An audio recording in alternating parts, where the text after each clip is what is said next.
A suspected serial killer with a secret double life. Human remains scattered on an Indiana estate. And a county coroner hunting down the identities of dozens of victims. It's all part of a fresh investigation into Herb Baumeister and the murders at Fox Hollow Farm. The coroner is making progress tonight, finding answers for victims' families one by one. And now his wife is helping families too. Our Jenny Runovich shares how their loved ones are no longer forgotten. At her kitchen counter with bottles of acrylics and jars of brushes, Monique Jellison has turned a hobby into something powerful. I just want them to know that we still think about them. Paintings for loved ones long unknown and lost to time. People want to just move forward. Well, these families can't, not without answers.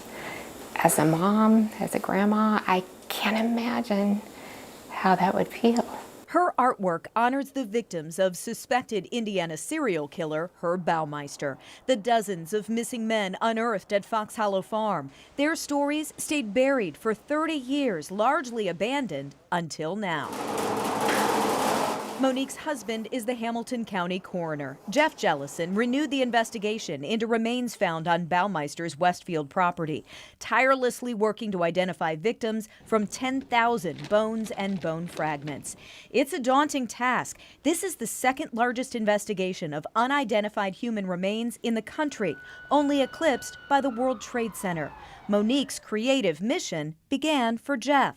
I just wanted to help be supportive and help motivate him just with the little things. And so I decided to do a painting for him of No Longer Forgotten. The words and these symbols carry meaning: hope, peace, perseverance, love, strength, and resilience. And now that first framed message that hangs in the coroner's office is being replicated for relatives of the remains that today have names. Okay, we're good.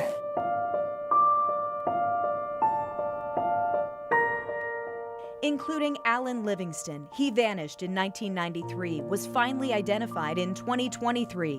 That's when DNA and forensic genealogy connected him to a killer, bringing answers, however difficult, after decades. The 27-year-old who family grieved in darkness for so long, now brought into the light. How are you? Oh my goodness. Got a painting for you, my dear. Livingston's sister is the second family member of a Baumeister victim to get this gift. I love it. I had to shine it up a little bit for him. Oh my goodness.